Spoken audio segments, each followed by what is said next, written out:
গত 5 বছরে তোমাকে তো এই ঘরে আসতে দেখিনি।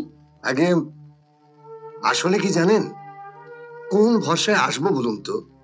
ঘর জামাই বলে আমাকে এই বাড়িতে ঠাঁই দিয়েছে, এটাই আমার পরম পাওয়া। এরপর রোজ রোজ যদি এসে আপনাকে বিরক্ত করি, তাহলে আমার বিবেক যে আমাকে ক্ষমা করবে না মা জননী। এখন কেন এসেছো? এখন এসছি মানে ওই আপনার ঘরের পাশ দিয়ে যাচ্ছিলাম তো তো হঠাৎ কানে এলো যে বাড়িতে কিসের জন্য একটা উৎসব হবে। আমি তো এখানে সবকিছু থেকে বঞ্চিত। ক্ষমা ঘেন্না করে যদি বলে দিতেন যে উৎসবটা কেন, তাই আর কি। রাজার জন্য। হ্যাঁ, রাজার জীবনে পরিবর্তন হয়েছে, সে বৌমাকে নেবে সুখেই আছে। আচ্ছা, তাই আমি সবাইকে খাওয়াবো ঠিক করেছি। হাসছো যে? হাসি পাচ্ছে তাই হাসছি। অবশ্যই অবশ্যই কষ্ট হচ্ছে, কষ্ট হচ্ছে আপনার জন্য। আপনার মতো একজন সরল সাদাসিধে মানুষকে ঠকাতে ওদের বুকে পাচ্ছে না। কে ঠকাচ্ছে আমাকে? কে আবার? আপনার ছেলে রাজা আর আপনার আদরের বৌমা, ওরা দুজনে মিলে চক্রান্ত করে আপনাকে ঠকাচ্ছে। কি বলতে চাইছো তুমি? না, বলতে আমি কিছু চাইছি না মা জননী। আসলে কি জানো, কিছুক্ষণ আগে আমি রাজার সঙ্গে বাগানে ছিলাম তো, বাগান বাড়িতে। হ্যাঁ, আসলে রাজা যে গলার হারটা মালাকে দিয়েছে, ওটা আসলে মালাই ওই হারটা রাজার হাতে তুলে দিয়েছে। হ্যাঁ, আসলে কি জানেন মা জননী, আপনার সামনে দিয়েছে যাতে করে আপনি খুশি হন। না না না, মা জননী কি বলবো, আপনাকে ভালো মানুষ পেয়ে না আপনার সামনে ওরা নিছক অভিনয় করছে মা জননী। না না হ্যাঁ, না, এ হতে পারে না। এই মিথ্যে, এই মিথ্যে, সব মিথ্যে। রাজা মালা কখনো আমার সঙ্গে মিথ্যে অভিনয় করতে পারে না। আমি বিশ্বাস করি না, তুমি মিথ্যে বলছো।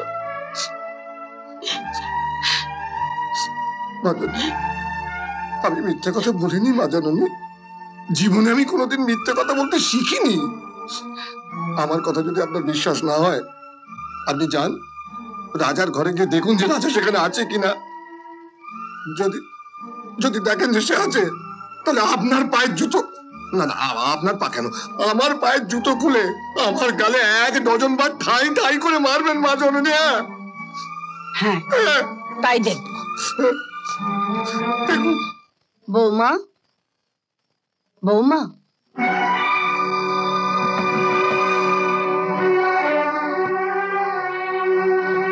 বৌমা, আসছি মা।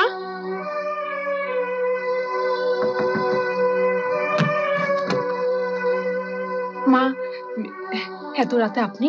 রাজা কোথায়? ও ও তো ঘুমোচ্ছে মা। ওকে ডাকো, ওর সঙ্গে আমার কিছু জরুরি কথা আছে। এই মাত্র ঘুমিয়েছে মা। আপনি তো আপনার ছেলেকে জানেন, হঠাৎ ঘুমটা ভেঙে গেলে আবার হয়তো মেজাজটা খারাপ হয়ে যাবে। ঠিক আছে, তোমায় ডাকতে হবে না, আমি নিজেই ডাকছি। এটা কি আপনার ঠিক হচ্ছে মা? স্বামী স্ত্রী ঘরে এত রাতে এভাবে ঢোকা কি আপনার মানায়? আপনি ঘরে যান মা। যাব, নিশ্চয়ই যাব। তার আগে দেখে যাব আমার সংসারে কতখানি অন্যায় চলছে। সরে যাও, আমি বলছি সরে যাও বৌমা। মা, মা, না, এ হতে পারে না, এ হতে পারে না।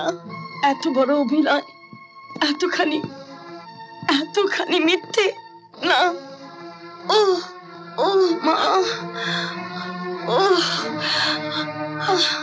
মা, মা, বৌমা, বৌমা, তোমরা কেন এভাবে আমাকে ঠকালে? বলো কেন ঠকালে? মা, মা আপনাকে আমি ঠকাইনি, মা আপনাকে ঠকাইনি। আপনাকে একটু শান্তি দিতে চেয়েছিলাম, আপনাকে একটু। বড় কষ্ট। রতন, সুনিতা, তোমরা কোথায় আছো? তাড়াতাড়ি এসো। মা, কি হয়েছে মার? হ্যাঁ, কি হয়েছে মার? মা কেমন করছে? সে কি? দেখি ডাক্তার ডাকো, দেখি। ডাক্তার। মা, মা, মা শুয়ে পড়ো, মা শুয়ে পড়ো। হ্যাঁ হ্যাঁ, বৌদিমণি তুমি কোনো চিন্তা করো না, আমি দাদাকে খবর দিচ্ছি, এক্ষুনি ডাক্তার নিয়ে আসছি। কোনো চিন্তা করো না তুমি, মা শুয়ে পড়ো। মা, এই রতন কি হয়েছে রে? মা হঠাৎ অসুস্থ হয়ে পড়েছে, আমি দাদাকে খবর দিয়ে এক্ষুনি ডাক্তার নিয়ে আসছি। হ্যাঁ মা, না না না, আমার মায়ের কিছু হতে পারে না। আমার মায়ের কিছু হতে পারে না। মা মা হে ভগবান, তুমি রাজাবাবুর মাকে ভালো করে দাও। বৌমা, বৌমা, এই চাবিটা আঁচলে শক্ত করে বেঁধে রাখো, কখনো খুলো না। এসব আমি কিছুই চাই না মা।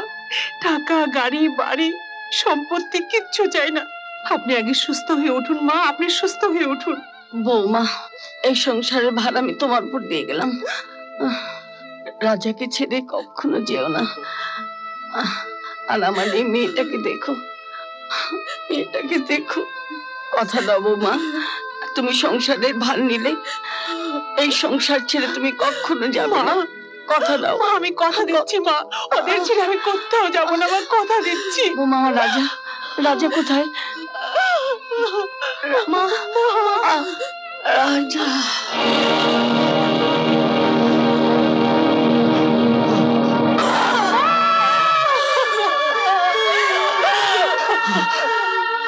মা না দাদা, দাদা একটু আগে এলি না কেন দাদা? মাঝে শুধু তোর কথা বলতে বলতেই চলে গেল, শুধু তোর কথা বলতে বলতেই চলে গেল। মা মা গো, তুমি আমার জন্য আর একটু অপেক্ষা করতে পারলে না মা? অপেক্ষা করতে পারলে না? এই দেখো না, দেখো আমি এসে গেছি মা, আমি এসে গেছি মা। আমার জন্য তুমি একটু অপেক্ষা করতে পারলে না মা? একটু অপেক্ষা করতে পারলে না?